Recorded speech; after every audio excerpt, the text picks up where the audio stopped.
cães e animais silvestres para comerciais de televisão, novelas, cinema. O que vocês pensar, esse cara faz, meu. Certo? Eu sou apenas o Gilberto Miranda, o famoso fica por conta aí do Sérgio aí. Não, a gente tem que valorizar. Afinal das contas, eu estava falando, eu estava falando agora há pouco, tá? Eu estava tentando entrar, tudo mais, falar com você, eu não estava conseguindo, né? E eu estava explicando como eu ouvi falar do Gilberto Miranda pela primeira vez na minha vida. Eu estava com o Silvio Seco, que é um outro adestrador. Ele era meu sócio na época, foi logo que começamos a adestrar cães de forma profissional. E ele comentando sobre um canil que você tinha, certo? Ele falando super bem do canil 4 patas, certo? Você lembra disso, né? Na verdade, eu comecei quando eu tinha por volta dos meus 10 anos, lá em Santo André, né?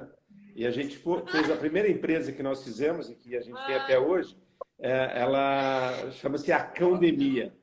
Então, a Acãodemia... Acãodemia, isso mesmo, 4 patas, troquei as bolas. Ah, Lara, trocou as bolas.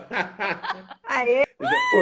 Quatro patas não era meu, era do Lélio, né? Do Nélio, que tinha na Raposo Tavares. Ah, é verdade, isso mesmo, isso mesmo.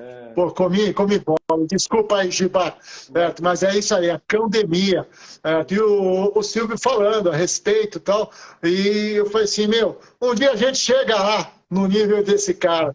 Né? Agora, uma perguntinha, Giba, apesar que você já respondeu parcialmente, como começou o negócio? Que inspiração você teve para começar com o negócio de adestramento de cães? O que te motivou a isso? Na verdade, eu nasci numa fazenda em Uberaba, Minas Gerais. E lá nós tínhamos todos os tipos de animais possíveis, imagináveis. Né? A gente tinha vários animais. Tinha cavalos, bois, cães, perus, galinhas, tinha de tudo. E o que ocorreu foi o seguinte, quando o meu pai resolveu mudar, primeiro ele foi para Brasília, né? Foi trabalhar lá, e depois nós viemos para São Paulo. Quando eu vim para São Paulo, nós fomos morar numa cidade chamada Santo André. E eu era louco por animais. Meu vizinho de parede, né, de vizinho assim de lado, ele era um senhor alemão chamado Arthur, e ele tinha vários cães pastores alemães. Tinha uns 4, 5 cães. Mas naquela época, quem tinha esse tipo de cão eram pessoas assim com muito dinheiro, né, muito dinheiro. Então, normalmente, todos nós tínhamos vira-latinhas, os SRD, cães assim bem, vamos dizer, comuns, né, na época. E aí, eu ficava olhando aqueles cachorros e meu sonho era ter um cão como aquele. E aí, tinha um filme que passava na televisão, tinha, aliás, 2 filmes que passavam, né?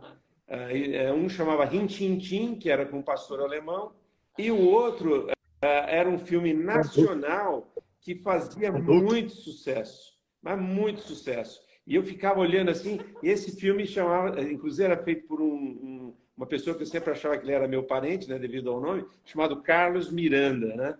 E esse cara, ele era o vigilante rodoviário. E esse vigilante rodoviário, ele tinha um cão chamado Lobo, e esse cão fazia tudo com ele. Eu olhava aquele pastor, aqueles cachorros lá, e falava, nossa, eu quero ter um cachorro desse.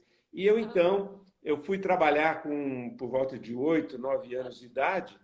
9 anos, eu fui trabalhar numa padaria, né? Eu fui trabalhar de balconista para poder ganhar um dinheiro, para poder comprar o cachorro. Porque eu passei num lugar lá e vi uma placa, e na época era 50 cruzeiros, né, que era o valor do cão. E eu, então, me empolguei, eu falei, puxa vida, eu quero comprar esse cachorro aí, eu quero ter um desses cães aí para poder fazer tudo isso que eu estou vendo na televisão, né? E aí foi, então, que eu me empolguei com toda essa história. O que eu fiz? Eu peguei, juntei o dinheiro que eu estava trabalhando, fui lá e comprei uma cachorrinha. E aí eu botei nome nessa cachorrinha de Kate, né? Então, eu falei, Kate, eu lá tal. E um dia nós estávamos pintando lá a nossa casa, ela estava com 6 meses, mais ou menos. ela pisou numa lata de tinta, né? E ficou toda suja de tinta, óleo, aquela coisa toda. Era uma tinta tipo esmalte, né? E aquela época eu falei, vamos lavar, lava com gasolina e tal. Enfim, nem quero lembrar. Mas a verdade é que essa cachorrinha, ela veio a falecer depois de algum tempo, né? E aí foi um desastre, foi um trauma na minha vida, uma coisa assim que eu levei para o veterinário, tentamos fazer de tudo, mas ela estava muito intoxicada, aquela coisa toda, realmente por eu não saber o que fazer e ter feito algo que era errado na época. E aí, então, eu andava na rua, eu chorava, eu olhava, eu via ela em tudo quanto é lugar, eu olhava, eu via a Cade. E dia e noite eu naquele desespero, e não passava aquela tristeza, aquela coisa toda, né? E como eu sou uma pessoa muito assim, que acredito, né, em Deus, né? Aí um dia, eu já com meus 9, 10 anos, eu estava lendo um jornal. E aí eu estava lendo o jornal, tinha um jornal que até hoje existe lá no ABC, chamado Diário do Grande ABC. E aí nesse jornal, a manchete naquela época era uma manchete bem assim, treinar cães é uma arte. Esse era o título da manchete da capa do jornal. Eu falei, nossa. Aí falava assim, José Francisco Dias Filho ensina os segredos dessa arte. Aí, no dia seguinte, eu saí, peguei um ônibus de madrugada e fui atrás desse cara. Aí eu bati na porta dele, né? Eu tinha apenas 10 anos, né? 10 para 11 anos, 10 anos e meio, mais ou menos. E eu me ofereci para esse cara para poder trabalhar para ele. Ele olhou para mim e falou, mas você é uma criança, você é magrinho, pequeno. Naquela época eu era magro. E aí ele virou e falou assim, mas vamos fazer um teste, vai? E eu, então, comecei a trabalhar puxando cães. Acho que eu fui o primeiro passeador de cães nesse Brasil, porque, na verdade, naquela época a gente andava com 8, 10, 12 cães no braço e ia levando, assim, é isso que ele fazia. Na verdade, o primeiro foi ele, né? O Dias, na minha opinião, foi o primeiro passeador de cães, né? O que andava com um monte de cachorros na mão. E no primeiro dia eu saí, ele me deu um pastor alemão para levar para a casa do dono, que a gente ia até a casa dos donos, pegava os cães de manhã e trazia para um local para treinar todos os cães de uma vez só. E aí nós pegamos, então, ele me deu um cão, um pastor alemão, muito bonito, gordo, forte, chamado Apache. E eu peguei esse cão e todo entusiasmado, orgulhoso, né? 10 anos, aquela coisa toda, um garoto com aquele cachorro enorme do meu lado, né? Eu me senti muito orgulhoso. Mas numa hora que nós fomos passar numa porta de um portão de uma casa, um cachorrinho começou a querer atacar e ele foi revidar. Quando ele foi revidar, eu levei minha primeira mordida naquele dia do cachorro que eu estava conduzindo, que foi uma mordida no Foi joelho. batizado, então. Tem essa marca até hoje, fez um furo, né? O furo era grande, eu era criança e tal. Mas aí ele pensou assim, esse cara vai desistir, hoje é o primeiro e último dia dele. E ele falou, tá tudo bem? Eu falei, tá tudo bem, aconteceu alguma coisa? Eu falei, imagina, não aconteceu nada, só... Não, né? Mas a minha calça estava rasgada, meu joelho estava com furo e sangrando, mas eu aguentei firme. Enfim, e nós fomos embora, então. E no dia seguinte, quando foi por volta das 7 horas da manhã, que era o horário, eu estava lá na porta dele para poder começar um novo dia de trabalho. E aí nunca mais parei. Eu fiquei com ele mais uns 3 anos, né? Até que ele veio a falecer. Ele teve um problema sério de saúde, ele tinha apenas 33 anos de idade e ele faleceu. Ele teve meningite, naquela época era uma doença. Essa aqui matava. Matava. E ele então veio a falecer. Mas eu continuei ainda com a família dele por mais um ano, cuidando da família. Eu continuei treinando os cães que ele treinava, né? Que ele tinha me ensinado já como é que treinava os cães. Naquela época era uma metodologia totalmente diferente de hoje. Mas forçamento, né? Hã? Forçamento, né? Era um forçamento, né? Senta, deita, fica. Era aquela coisa mais militar, né? E que é o que a gente aprendia naquela época. E eram só pastores, Dobermans, Collie, essas eram as raças mais comuns que tinham naquela época. E aí eu fiquei mais um ano. Depois eu comecei a trabalhar por conta própria. Foi quando eu criei a Cãodemia, né? E assim foi. Foi aí que eu comecei a trabalhar com cães. Essa é a minha história do início.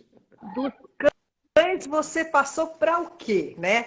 Porque a gente sabe que na sua casa tem muito animal. Tem tigre, como o outro fala, tem cobra, jacaré, tem tudo, né? Mas, Na verdade, eu sempre era assim louco por animais, né, no certo. geral. Eu nunca tive uma predileção, falar, eu só quero cães, só quero isso. Mas eu assistia Flipper, que era com golfinho, Ah, nem eu me assistia Maia, que fale. era com elefante, eu assistia Ben, o urso amigo, enfim, tudo que tinha, o Daktari, que tinha um leão, né? Então eu olhava aqueles filmes e eu ficava assim, falava, nossa, onde é isso? Aí meus amigos diziam assim, algumas pessoas, professores, né? Falavam, isso é em Hollywood. Eu falava, puxa, eu quero ir para Hollywood, eu quero ir para Hollywood. É lá que eu quero, né? Então eu queria ir para Hollywood, eu queria estar lá no meio, saber como é que era tudo aquilo.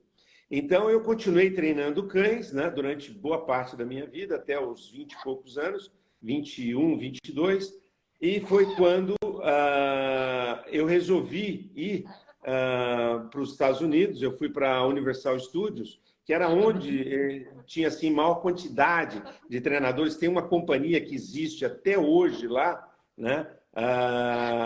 Que chama Birds Animals Unlimited. Então, Uhum. de um cara chamado Jerry Gero, nem sei, ele deve estar agora com uns 80 anos, mais ou menos, 85 anos. Ele fez o 101 Dálmatas, fez trocentos filmes, né? Aquele com Tom Hanks, uma dupla lá quase perfeita, que tem um Dog de Bordeaux, enfim, vários filmes. Ele fez, tem do Harry Potter, aquela da coruja, eles também que produziram. Então eles treinam, eles fazem todos aqueles shows na Universal Studios, né, que tem tanto na Califórnia quanto na Flórida, né? Eles fazem esses shows. É a equipe desse Jerry Gero, conjuntamente com uma pessoa que eu conheci, chamado Larry Madrid, que faz tudo isso. E tem uma equipe de 200, 300 treinadores. E eu fui até lá para conversar com eles e perguntar como é que eu poderia aprender, o que eles tinham para me ensinar, se podiam. E eles então começaram, olha, limpa aqui isso, limpa aquilo, faz assim. E me botaram lá para limpar. Mas eu comecei a Só bater em pé. entender como é que a coisa funcionava, né? Através de peso, pesavam as aves todos os dias, o quanto que eles comiam, o quanto que eles deixavam de comer, eles saíam de um ponto A para um ponto B para receber a recompensa lá do outro lado, já usavam um clicker, né? Há 30, 40 anos atrás já usavam um clicker. Então, eu comecei a entender. Aí eu comecei a trabalhar com galinhas, eu voltei para o Brasil, fiz uma campanha da Quinor, que era uma galinha que ela se vestia, ela andava de tanque de guerra, ela se disfarçava de anjinho. Enfim, a gente fez várias campanhas com macacos, aí eu comecei a trabalhar com bugio, com prego, com chimpanzé. Aí eu adquiri um leão, com 20 e poucos anos já tinha já um filhote de leão chamado Nenê, que um rapaz havia comprado num circo, né? Naquela época era muito comum isso, e esse rapaz acabou tendo dificuldade de mexer com esse leão, com esse filhote, porque ele estava ficando, a brincadeira dele era bruta tal, e aí então ele acabou doando esse leão para mim, e ele viveu praticamente 20 anos na minha companhia, junto com a Brida e com a Nica.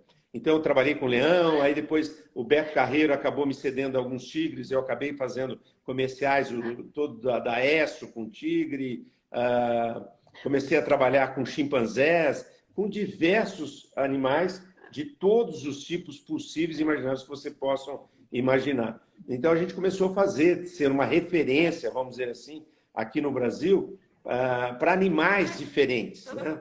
Então, leões, tigres, macacos, papagaios, corujas, enfim. Por quê? Porque era algo assim que era tiro certo se você usasse animais, crianças ou mulheres bonitas em comerciais, né? E aí nós começamos a fazer longa-metragens, fizemos vários longa-metragens, como Carandiru, Menino Maluquinho, fizemos Romeu e Julieta, muitos comerciais, fizemos alguns documentários, reality shows, né, para a Globo, No Limite, Jogo Duro, hipertensão, enfim, novelas, e assim foi. Programas de televisão, né? E assim foi. E aí, Sérgio? Giba, uma perguntinha. Como é que você estreitava o relacionamento entre, leões, tigres, com o pessoal que ia atuar com ele, com os artistas? Como que era isso? Então, na verdade, o que a gente... por exemplo, eu fiz toda uma campanha da ESSO com o diretor de fotografia do Blade Runner. O diretor de fotografia, que infelizmente já faleceu, ele chamava-se Jordan Cronwith. Ele foi diretor do Blade Runner, foi diretor do Jardins de Pedra, Desejos, com a Kim Basinger. Então, ele fez vários filmes que ele era o diretor de fotografia e trabalhava com um sistema de luz muito, muito grande. E no primeiro dia que nós fomos filmar no Rio de Janeiro, eu levei uns tigres lá do Beto Carreiro. Ele me concedeu 2 tigres para levar para lá e nós começamos a trabalhar com esses tigres. No primeiro dia, eles ficavam dentro de uma gaiola com dardos, com espingardas, com rifles de sedação, porque eles achavam que o animal poderia atacar, enfim, uma questão de segurança. No último dia, eles já estavam tirando foto com o tigre, abraçando o tigre, porque o tigre já estava realmente treinado e acostumado com o convívio, vamos dizer assim, de pessoas ao lado dele. Então, o que a gente faz? Na verdade, Sérgio, a gente tenta mostrar para as pessoas, nunca podemos confiar ou achar, ele é bonzinho, ele não vai atacar, ou ele não... Não, não. Animal é um animal. Então, tem um risco? Tem um risco. Obviamente que hoje eu não faria isso. A gente não levaria um animal para um espaço aberto, né? Hoje tem controle, tem estúdios, tem local, ou captação de imagem, reprodução em chroma key, enfim, para você poder utilizar. E aí a gente mostrava para as pessoas que se você não faz nenhum movimento brusco, se você não corre, se você não demonstra medo, se você respeita o animal lá naquele local onde ele está, você não vai ter nenhum problema. Então, você dá confiança para a equipe e passa algumas regrinhas básicas para que não ocorra nenhum problema durante o set ali, entendeu? Eu já tive a oportunidade, eu estive na sua casa, já tive o prazer de, na época, nós saímos com a princesa do local lá dela, onde ela ficava junto com o Tom. Inclusive, eu tive a oportunidade, certo, de presenciar a aproximação do Tom com a princesa. A primeira vez que os dois ficaram juntos. Depois disso, eu ainda saí, você ainda tirou a princesa, tal, e eu saí andando com ela na guia, tudo mais, você me orientando, levamos ela, fizemos fotos, tudo mais, foi fantástico, nossa, uma experiência assim maravilhosa, um negócio assim que não dá para você, como se diz, mensurar a grandeza que é, porque é fantástico. Quem gosta, quem trabalha com animais, está ao lado de um bicho desse, é coisa de outro mundo. E olha que no dia eu peguei até na cobra do Gilberto. Puta que pariu! Calma, não é essa cobra, é uma jiboia que ele tá. É uma jiboia, um apitão, não, um apiton que ele tem lá na casa dele. Calma, galera, não pensei errado, não pensei mal deste pequeno e pobre garoto que está aqui ao seu lado. Foi uma apitão que você fez.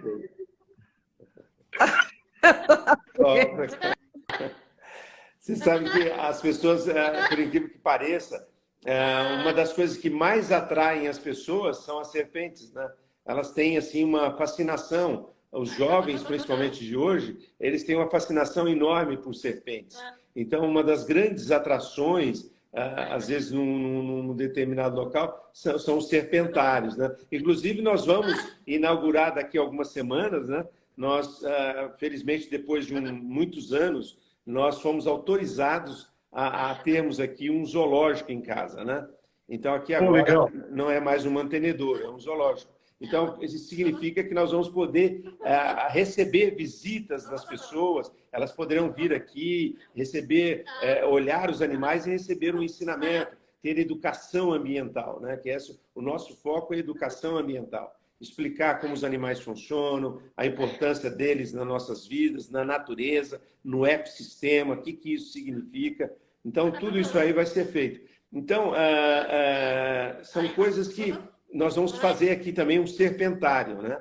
Para poder fazer com que as pessoas tenham condições de aprender sobre a importância desse animal, que é tão, às vezes, muitas vezes ele é mal interpretado na natureza. Fantástico. Eu queria saber mais uma coisinha. Qual foi o animal que te deu mais trabalho para você adestrar? Você falou, meu Deus, eu não acredito que ele não estou conseguindo, ou eu não tenho uma sinergia, né? E o animal que é mais fácil. No caso, a gente sabe que cachorro é fácil, mas tem uns também que não são um bolinho, né? Meus E aí? filhos.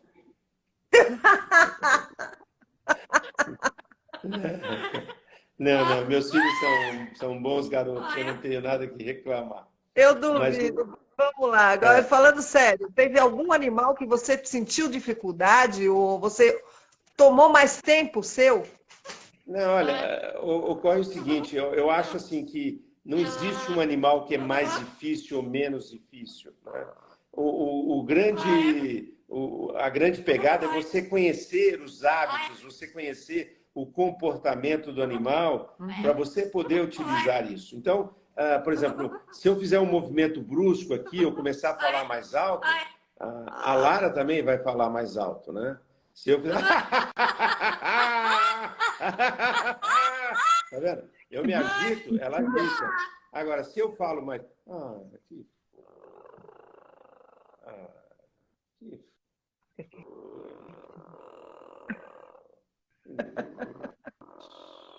Tá bom. Oi? Entendeu? Então, o animal, assim como os cães, gatos, tigre, leão, ele faz uma leitura de você. Então, você também tem que aprender a fazer essa leitura dele para saber como é que você vai agir, como é que você vai reagir a uma ação dele. Muitas vezes as pessoas têm um cão maravilhoso na mão e falam, meu cachorro não sabe nada, não aprende nada. Não aprende porque você não está sabendo aproveitar aquilo que ele está te dando de sinal de comportamento, né? Então, eu acho que esse é o grande lance. Não tem um animal que você não vai conseguir. Você tem que olhar e falar, pera um pouquinho, é assim que funciona, é assim que não funciona, entendeu? Fantástico. Legal. Giba, existe alguma espécie que é mais procurada para você fazer comerciais de televisão e tudo mais? Normalmente os cães, né, os gatos, esses são os que mais... Ontem, essa semana mesmo, a gente fez um trabalho com a gatinha, né? Depois eu vou publicar, tem que esperar o trabalho ir para o ar, mas antes de ontem nós fomos para um estúdio e trabalhamos com essa gatinha e ela tinha que ficar lá num sofá, interagir com uma moça e as pessoas dançando, cantando, pulando e ela tinha que ficar ali de boa. Depois a pessoa vem, pula no sofá e é de um tênis, né, de uma marca famosa de tênis e tem que vir a câmera filmando de um lado e tudo agitado, ela tem que ficar ali. Então, eu acho que os cães e os gatos são os mais procurados. Depois a gente vai ter as aves, né? Tem papagaios, corujas, aí vem os macacos, né? Mas eu diria que os cães e os gatos são os que são mais utilizados em propagandas, comerciais, filmes. Pois esse trabalho com gato deve ter sido meio punk, né? Porque o pessoal pulando, gritando, dançando, e gato é um bicho que se assusta fácil. Então. Mas é que meus gatos são bem zen aqui, né? A gente já acostuma já. Então tem um que está ali em cima, tem outro que está aqui no meu pé. A que trabalhou está lá do outro lado. Ó. Eu vou tirar a câmera daqui só para vocês verem. Ó. Olha lá. Ali, ó. Não é erva de gato para deixar ele zen, hein? Aquele é o Arthur. Essa aqui é a Nicole. Ó. A Nicole. Conseguem ver aí? Meu Deus. Então tem o Arthur lá, tem a Nicole, tem a Suíte que está lá do outro lado, e assim vai. Então a gente já, no dia a dia aqui, os nossos bebês, vamos dizer assim, os nossos animaizinhos, né? Eles vão sendo já, vamos dizer assim, educados, né? Para estarem acostumados com câmeras, com gente, com movimento brusco. Inclusive a Suíte fez um filme com Marcelo Serrado, há 1 ano e meio, 2 anos atrás, e tem cenas dela na rua, atravessando rua, movimento, e de boa. Então eles têm essa, vamos dizer assim, essa habilidade, porque a gente já foi cultivando, né? Uma E vale lembrar que são todos animais. socialização bem feita, né? E vale lembrar que são animais todos adotados, tá? Então, Legal. a Sweet foi adotada, o Arthur foi adotado, a Nicole foi adotada, o Tom foi adotado. O Tom, Então, sempre a gente nosso tem amigo bastante... Ari. Aliás, a gente ama criar cães, né? A gente cria aí Golden Doodles, Goldens, né? Mas a gente também adora adotar e incentiva as pessoas na adoção. Porque é importante hoje em dia, né? Sensacional. Aí tá delirando com isso. Nossa amiga Sandra. A Sandra Pires. Sandra Pires, isso, ela está delirando. A Sandra, ela faz parte de uma ONG que auxilia animais, que resgata animais e tudo mais. Certo? Ela está aplaudindo aí. Inclusive amigo Red Dog Walker também. Tem o criador, o Pedra Bonita. Aqui interagindo. Muita gente. Deixa eu te perguntar uma coisa, Miranda. Aí, qual o animal que você ainda não adestrou e não fez nenhum filme com ele? É impossível, né? Porque todos esses que você já falou... Não, tem vários aqui que ainda não fizeram. Na verdade, essa questão de... Agora nós estamos treinando um cão para uma novela nova que vai ter na Globo, né, daqui a uns meses. Então, a gente vai gravar, provavelmente em maio, junho, no Rio de Janeiro. Então, um Rottweiler está sendo treinado, né? Por exemplo, a gente tem aqui um mastim tibetano que ele ainda não foi treinado, né? Ele recebeu algumas aulas, algumas coisinhas de um amigo meu, que inclusive ele foi para lá e voltou depois, de São José dos Campos, né, que é o Jean, e a gente precisa treinar ele para fazer algumas coisas, né? Qual que é a importância, né? Por que precisa treinar? Na verdade, é que quando eu gosto da palavra educação, né? Quando você educa o animal, quando você educa ele para sentar, ficar, vir junto, não pular nas pessoas, não latir fora de hora, saber se comportar dentro de casa. Esse cão, a probabilidade dele viver muito mais tempo, ela é muito maior. Então, ele vai ter uma longevidade, ele vai ter uma qualidade de vida, ele vai ter uma sociabilidade, não só com a família, mas com os outros cães, muito melhor. Então, isso só faz bem para o animal. Então, eu sou a favor, realmente, de educarmos os animais, né? De começar logo cedo, você já começa a ensinar a hora de comer, de fazer os xixi, as necessidades, no lugar certo, senta, deita, andar na guia, passear, saber se comportar dentro de um ambiente. E tudo isso é feito com muita paciência, com muito amor, né? Ao contrário do que era feito no passado, né? Então a gente vai fazendo tudo isso, né, Laura? Então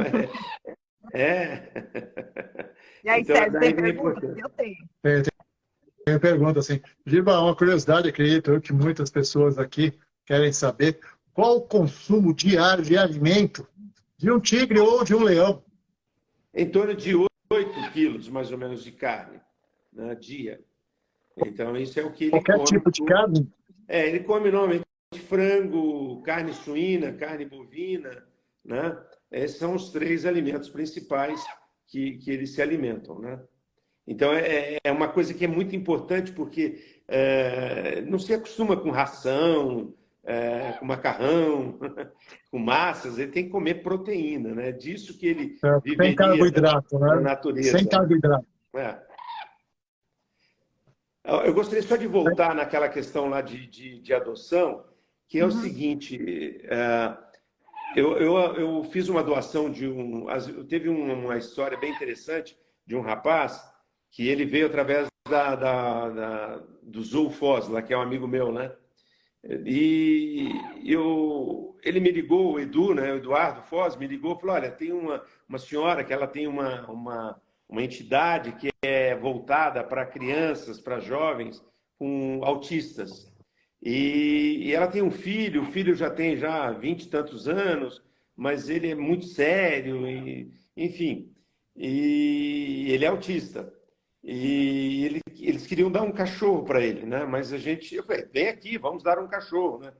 E ele olhou, eu falei que tinha vários disponíveis para adoção, mas eu tinha um que veio que veio da Europa, né? Um cão, um Border Collie lindo, gigante, mas maravilhoso, aquele de cinema.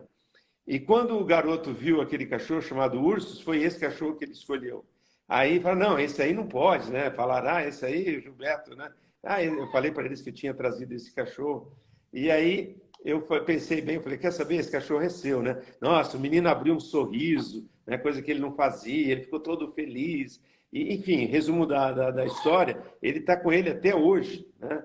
E é assim, o xodó lá dessa entidade, porque esse cão serve, vamos dizer assim, de espelho, serve de guia, né, de contato para todos aqueles jovens dessa entidade. Né? Então, a gente tem sempre essa preocupação de poder ceder animais, né, para essas ONGs, para essas entidades que fazem um trabalho maravilhoso.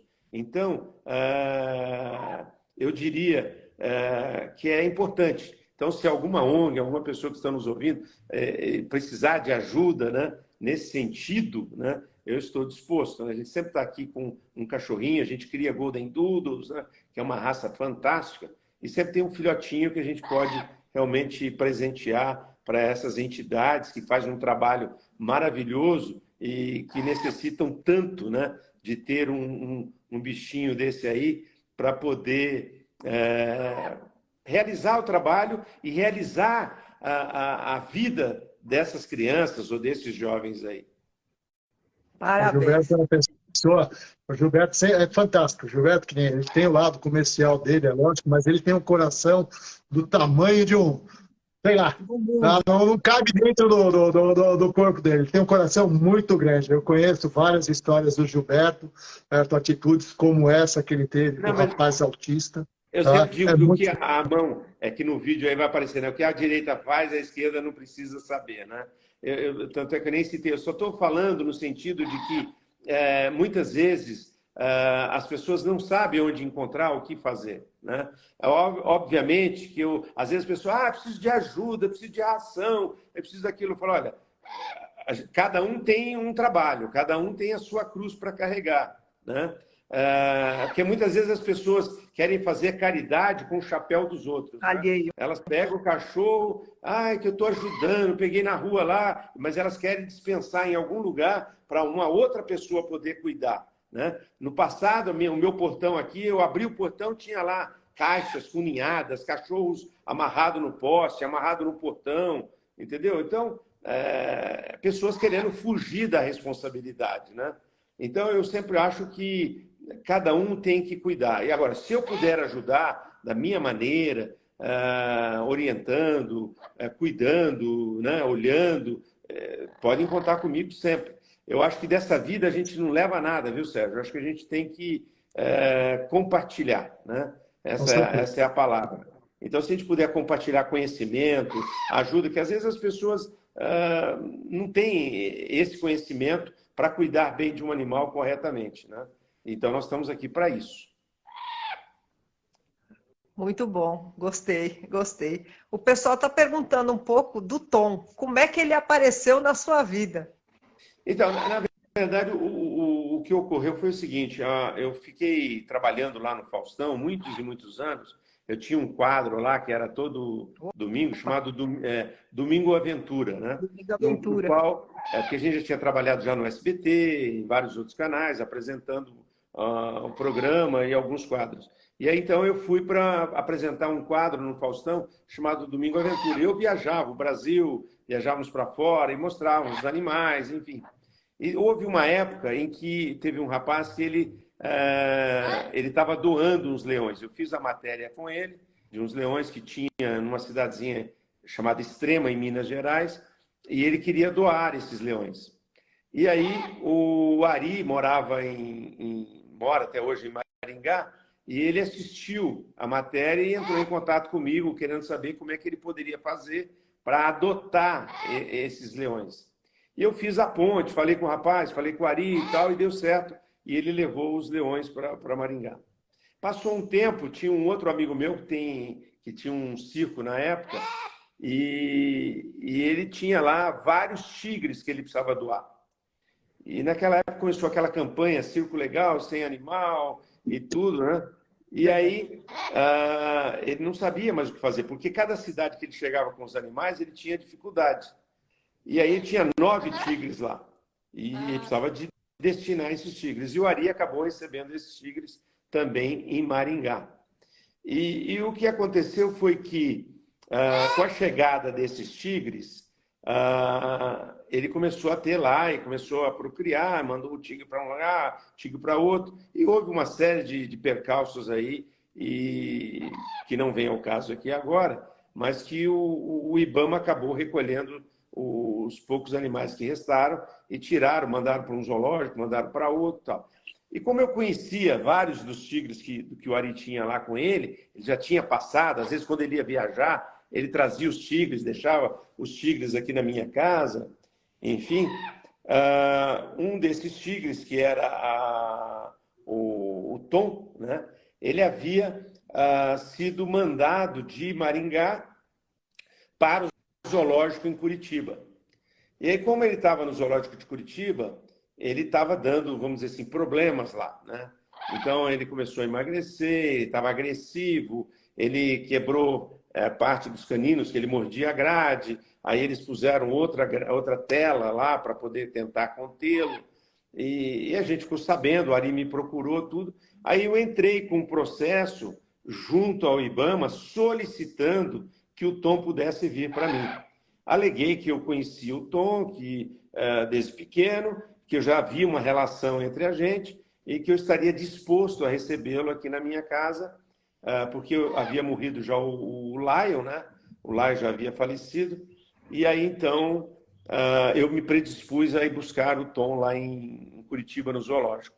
E o pessoal do zoológico de Curitiba foram muito, muito receptivos, eles entenderam perfeitamente. O IBAMA do Paraná foi assim, de uma gentileza tremenda.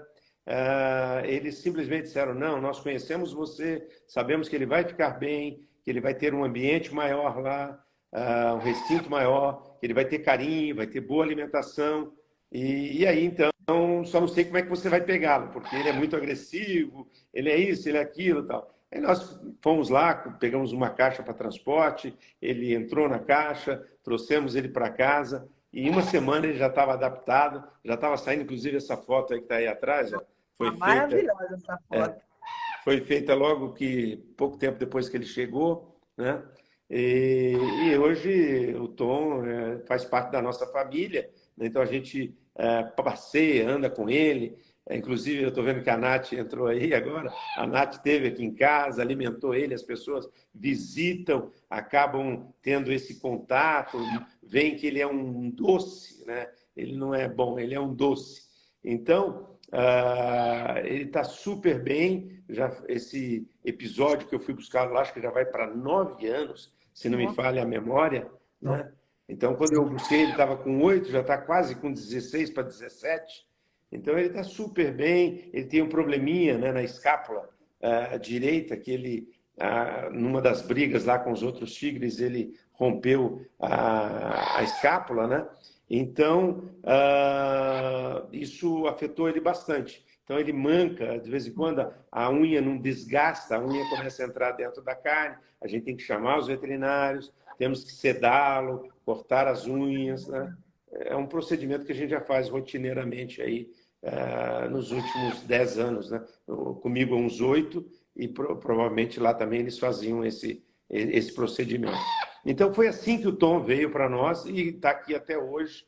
E é um ser fantástico, um ser assim que eu não tenho palavras, né, para dizer o quanto que ele é especial e o quanto que ele é importante na nossa vida. Quanto tempo vive um tigre? Na natureza, boa pergunta, ele vive de 8 a 10 anos. Né? Por quê? Porque ele tem todas as intempéries, ele tem todo o homem, né, que é o seu caçador. Na verdade, um tigre morto vale muito mais do que um tigre vivo, né? Os países na Ásia, os países asiáticos, né? Eles têm muito uma coisa assim, uma mística e uma coisa em cima da pele, do dente, da unha, do testículo, dos olhos, tudo vira remédios, né? Vira coisas para curas. Então, um tigre morto, ele vale muito, ele vale 5, 6, 10 vezes mais, muito mais do que vivo. Então, o homem, como predador de tudo nessa face da terra, ele não deixa, é de 8 a 10. Em cativeiro, vai de 10 a 15, 16, né, 18, 20. Né? A princesa morreu acho que com 23 para 24 anos. Então, Nossa. foi um aluno... Eu não pensei que ela tivesse tantos anos. Nossa, ela parecia nova quando eu fui aí. Ou ela parecia nova, ou fui eu que não dei conta de como passou o tempo. Ela era uma jovenzinha, né? Porque, na verdade, ela nunca procriou. Então, até o corpo dela, né? Quando a fêmea procria, né? Assim como a maioria das mulheres, né? Dos seres humanos, elas aumentam de peso, né? Aquela coisa toda que é normal, né? Ela era fininha, e ela comia, mas nunca engordou. E talvez isso tenha sido um dos motivos da sua longevidade, né? Ela comia o suficiente. Ela não era aquela coisa assim que comia, que queria comer. O Tom, por exemplo, ele come bastante. Inclusive, ele está um pouquinho acima do peso. Às vezes as pessoas veem uma foto, um vídeo assim, parece que ele está meio magro, que a gente tem que dar uma controlada, porque é muito peso em cima das articulações. Então, ele tem já uma artrose, né, na pata direita, e isso é preocupante. Então, a gente tem que dar uma certa arrefecida, vamos dizer assim, na alimentação, para não ganhar muito peso, né? Mas que ele fique bem alimentado, né? Sérgio? Legal.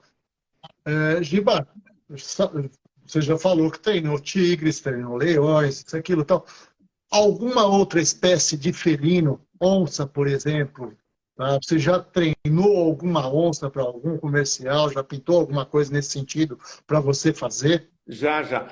Nós fizemos um trabalho incrível com uma onça do Badi Curi Neto, que é um amigão que eu não tenho assim palavras, né, para descrevê-lo. Ele tinha uma onça maravilhosa, um macho assim daqueles fantástico. E nós fomos lá e começamos a fazer um trabalho com ele. E nós chegamos a pegar esse animal com a devida autorização do IBAMA, né? E fomos até... nós levamos ele até como é que se diz? Até o Paraná, para poder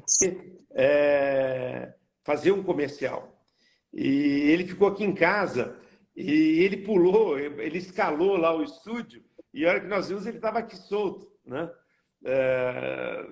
Tranquilo, sossegado, porque era um animal assim que fantástico, né? E que infelizmente já faleceu. Mas foi uma onça pintada que nós chegamos a treinar para fazer alguns comerciais, fizemos várias coisas com ele. Era um animal assim de uma docilidade indescritível. Ô, Giba, ó, temos uma audiência internacional, George Ibro. Gilberto é um cara demais. Abraço daqui, direto da Nova Zelândia. Nossa, caralho, Spirit, chegando na Nova Zelândia, vale! Esse é o nosso amigo Sérgio. Bem, eu quero agradecer a todos aí, né, as pessoas, né? Estou vendo aqui várias. Raquel Lopes, Lúcio Torres, Gisele, Felipe Eduardo, né? Eu vi vários aí que foram entrando. Alguns eu sei que tem afazeres, às vezes tem coisa, está no trânsito, ou tem que correr, tem que... Né? Não dá para ficar assistindo o tempo todo. Mas acho que o Sérgio está salvando a live aí, não sei. Tá. Com certeza, vai salvar. Então, eu acho que assim, eu acho que a gente vai começar a fazer agora aqui alguns seminários aqui em casa, para poder as pessoas virem realmente terem condições de entender melhor como é que funciona a cabeça, como é que funciona, vamos dizer assim, o comportamento desses animais aí que tanto nos fascinam, né? Seja um papagaio como a Lara, um gatinho como o Arturo, a Nicole, um tigre como o Tom, ou um cão, né? Então, eu sempre falo que o homem, no dia que ele começar a entender melhor como é a cabeça realmente dos animais, como é que eles vivem, o quanto que eles caçam, o quanto que eles se alimentam, o porquê, como é. Enfim, nós vamos viver muito melhor e vamos entender melhor e respeitar melhor o nosso próximo, né? Porque é isso que Giba, quando você inaugurar aí, você fala, pode fazer um vídeo, faço questão de fazer divulgação na página da Canaiana Spirit Brasil, tá? Vamos fazer uma visita e fazer uma reportagem direto, vacilar, a gente abre uma live ao vivo e em cores aí, para mostrar os animais, mostrar todos os bichos, isso, aquilo, e fazer uma divulgação legal do seu novo negócio. Tá? Vai ser muito show de bola. A nossa intenção é divulgar conhecimento, né? Eu acho que o conhecimento ele veio, não é para, como se diz, para você morrer com ele, né? absorver e Não guardar. é para você morrer com ele, é para passar adiante. Você tem que passar adiante, você tem que compartilhar. Então, se você compartilhar, se uma pessoa só, entender, aprender, aplicar na sua vida e modificar a sua vida e seu comportamento, eu já fico feliz, entendeu? Então, eu sempre digo que quando a gente faz alguma coisa, não precisa fazer, às vezes você faz audiência para 1.000, 10.000, né? Eu já tive a oportunidade, a gente faz palestras aí pelo Brasil inteiro, e às vezes tem 300, 400 pessoas. E eu sempre digo que se a gente conseguir modificar o comportamento de apenas uma pessoa, eu já vou ficar muito, mas muito feliz. Os animais modificam a gente, né? Para melhor, eu acho. E nesse tempo todo que você está com os animais, desde criança, no caso, até hoje, o que eles te ensinaram? Todos. Não só cachorro, não, mas todos. Olha, uma das coisas que eu poderia, se eu pudesse resumir numa só palavra, eu diria o seguinte: respeito e confiança seriam essas duas palavras, vamos dizer duas. Respeito e confiança. Porque é o tal negócio. Tem gente que chega aqui, vê a Lara, né? E eu falo assim, pode pegá-la, né? Então, as pessoas, quando elas não têm, elas têm medo, elas falam, mas eu vou pôr a mão, ela vai me bicar. Eu falo, não vai te bicar. Ela vai te... Então, pode confiar. Então, respeito e confiança é algo que eu aprendi com esses animais, né? Se você respeitá-los, eles também vão te respeitar. Então, uma cobra não vai picar você, ela não vai sair lá e falar, eu vou procurar alguém para picar. Não. Se você estiver andando, passar do lado dela, não tocar, não mexer, ela vai estar lá, tranquila, sossegada, não vai fazer nada. Agora, se você pisar nela, com certeza ela vai te picar. É uma reação, entendeu? Então, é muito importante isso, saber que os animais, eles querem e respeito. É isso que eles querem. Então, as pessoas às vezes falam, isso aqui é um animal nascido e criado em cativeiro, não foi pego na natureza, tá? Então, se a gente tem um animal desse, porque eu amo, que eu gosto e tal, mas principalmente para ensinar, para mostrar para as pessoas que, à medida que a gente respeita, à medida que a gente ama, esse animal, ou qualquer animal na natureza, vai confiar na gente. Então, é isso que eu acredito. Parabéns, estou encantada. Aquele dia, no almoço, a gente não conversou tanto, né? Porque tinha muita gente. Mas hoje já deu para perceber o quanto importante são os animais na tua vida. Eu acho assim que eu sempre fui um garoto, assim, por incrível que pareça, muito, muito tímido, desde criança. Então, imagina se não fosse. Então, mas tudo isso aí, Sérgio, eu aprendi com os animais. Os animais que me deram essa confiança e essa oportunidade, vamos dizer assim, de eu poder começar a saber me expressar, saber lidar com determinadas situações, compartilhar conhecimento, foi tudo através deles, entendeu? Então, eu até recomendo, eu falo para as pessoas, eu li um livro quando era criança, que eu recomendo a todo mundo, né? Que eu nunca esqueci, né? E esse livro era de um garoto que ele conversava com uma árvore, né? Então, eu sempre me via na pele daquele garoto, que é o meu pé de laranja lima. Laranja lima. Então, esse livro, acho que é José Mauro Vasconcelos que escreveu. Então, é um livro que eu recomendo. Então, isso que me inspirava. Eu conversava desde criança, eu sempre conversei com os animais, eu sempre conversei com as árvores, eu sempre conversei com as estrelas. Por quê? Porque com a lua, com o sol, porque eu nasci assim, entendeu? Meu nome não é Gabriela, mas eu nasci assim. Então, o que eu quero dizer é que os animais me abriram todas essas portas. Foram os animais que me ajudaram a ser aquilo que eu sou. Agora, eu só quero dizer que eu estou longe, mas muito longe da perfeição. Cada dia eu acredito que eu posso estar melhor. Então, eu estou tentando melhorar a cada dia, né? É assim que a vida funciona. A gente tem que Cada dia melhorar a cada dia. aprendemos mais observando, principalmente os animais. É bem por aí. É, Esses dias eu estava trabalhando na região da Higienópolis. Tá? Achei um negócio fantástico. Há muitos anos atrás, acredito eu que em 1980 e alguma coisinha, eu vi uma reportagem na Rede Globo, perto de uma pessoa que estava na praia, certo, utilizando um peitoralzinho com uma guia numa criança. Nossa, mas falaram daquela mãe até dizer chega, tudo mais. Então, e esses dias eu estava perto da Angélica ali e eu vi uma mãe com um peitoralzinho e uma guia, uma criança.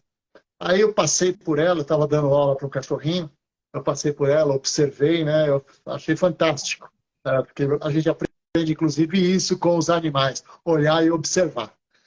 Eu peguei, olhei, fiquei olhando de rabo de olho, discretamente virava tal, e ela andando com o filho. Daqui a pouco ela quis fazer não sei o quê, e ela falou, dá a mão para a mamãe, vamos fazer isso. Ele, não, não, eu quero andar. Eu olhei e falei, nossa, que fantástico, olha só a independência que o garoto tem, a independência que ele criou utilizando o peitoral. As pessoas não se tocam nisso, elas não observam isso.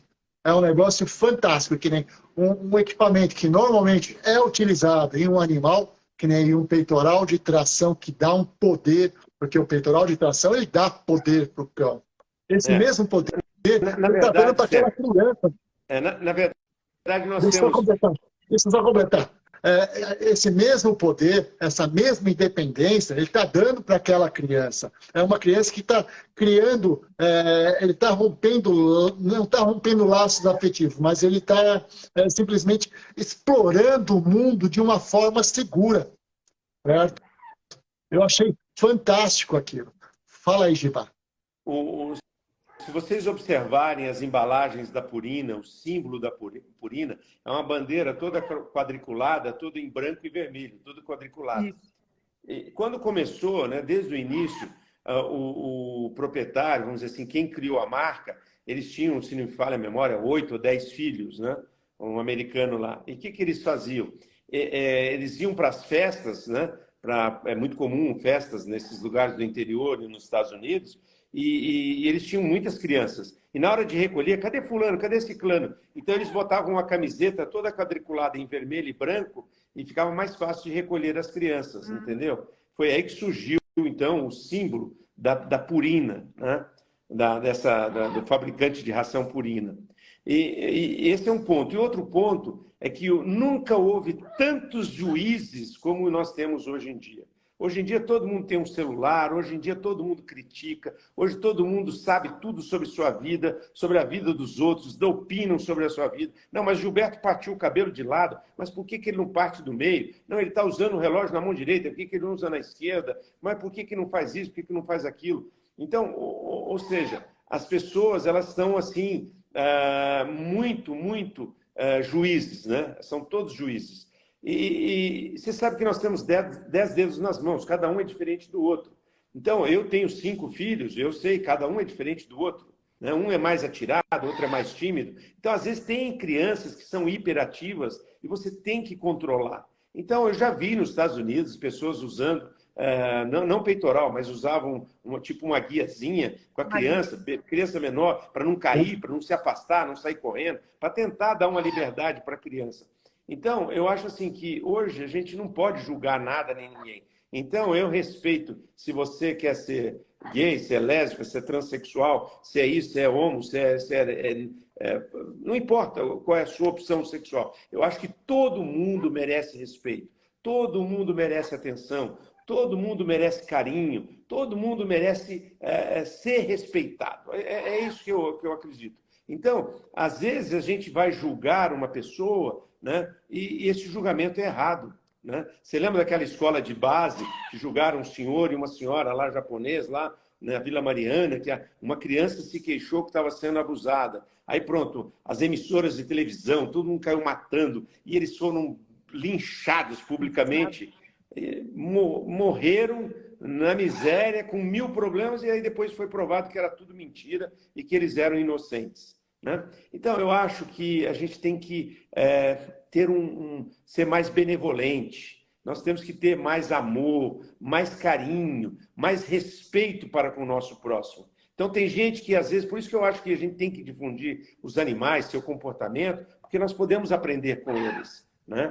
Eles são respeitosos, né? Eles têm essa questão de respeito entre si. Muitos brigam entre eles, uns se atacam, tal, mas faz parte da natureza, mas dentro daquilo que eles foram criados. Mas nós, como seres humanos, seres racionais, nós temos que respeitar. Nós não podemos ser tão antissociais, tão intolerantes com as pessoas. Seja porque é isso, porque é aquilo, porque a cor da pele é essa ou aquilo. Não importa.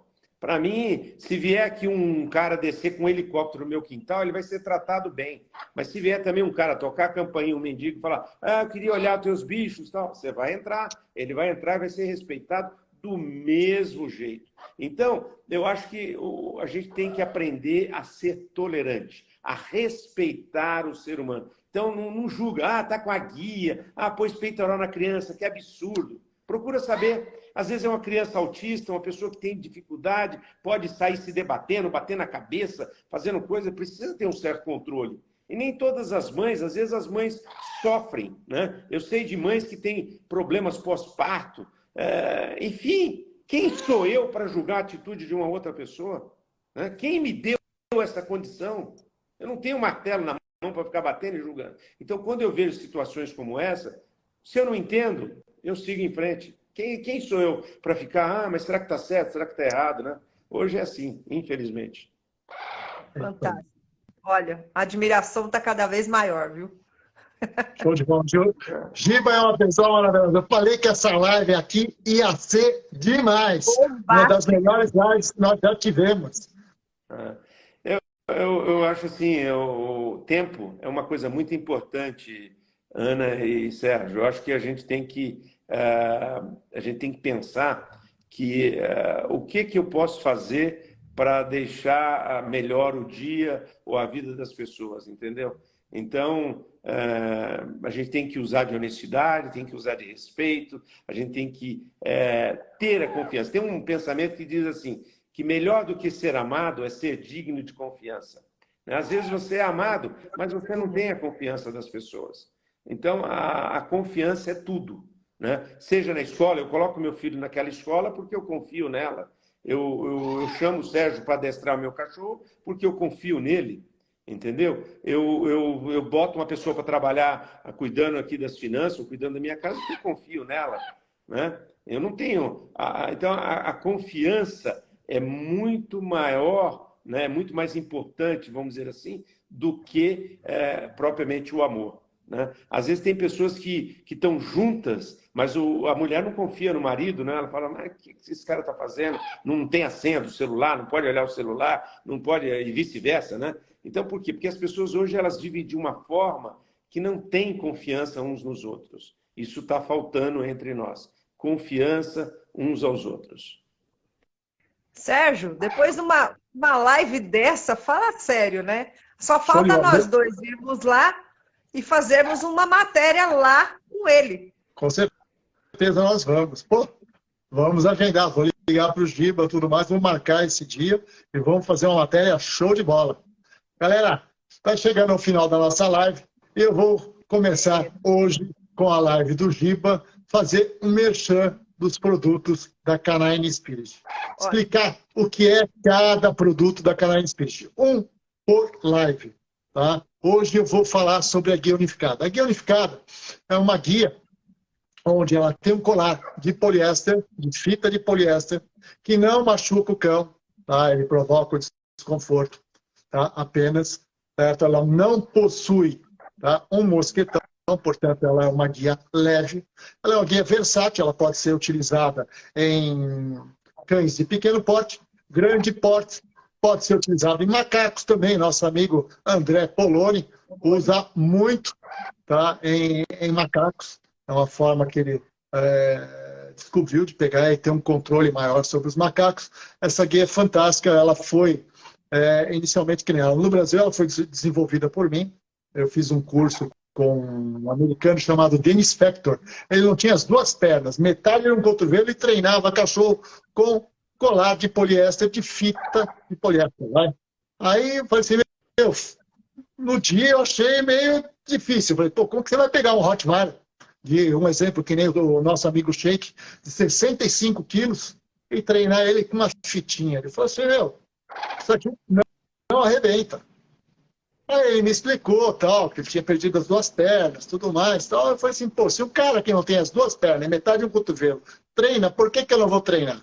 Aí eu peguei, fui na cidade, comprei 2 argolas, um pedaço de fita, fiz um colar e realmente é fantástico. E fora as vantagens, tá, que isso tem. Primeiro que ele não machuca o cachorro, tá, porque o metal, você dando o tranco, você pode fragmentar as vértebras do pescoço do cachorro.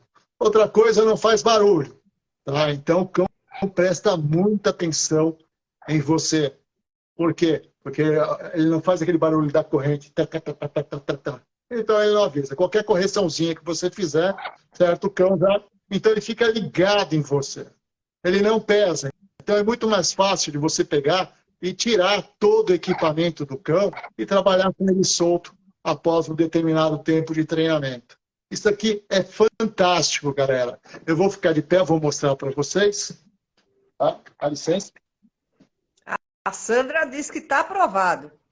Não, a Sandra usa tudo da Canine Spirit. Isso aqui é uma guia unificada. Tá? Isso aqui é maravilhoso. O pessoal fala, pô, guia unificada, tal. Isso vai maltratar o cachorro? Vai isso aqui. Galera, não se dá tranco em cachorro, não se enforca cachorro. Isso aqui é um equipamento de segurança, principalmente desenvolvido para profissionais da área. Agora, se você não é profissional, entra no site da K9, lá tem vídeos explicando como você utiliza o equipamento de forma correta, sem ficar dando tranco, sem enforcar o cachorro, sem excessos. Certo? E eu quero deixar claro um negócio, qualquer equipamento, uma coleira, um peitoral de tração, qualquer tipo de peitoral, se você utilizar de forma errada, você vai prejudicar o cão. Não é uma guia unificada ou um colar de poliéster que vai pegar e causar mal para o cão. Não, não. É que nem carro. Carro é fantástico, desde que você saiba utilizar. Se você encher a cara e sair correndo que nem um doido, o carro vai virar uma arma. Valeu? É isso aí, galera. Quer saber mais? Entra no site da Canine Spirit, caninespirit.com.br. Lá nós temos vídeos, nós temos nossos produtos, tá? E é isso aí.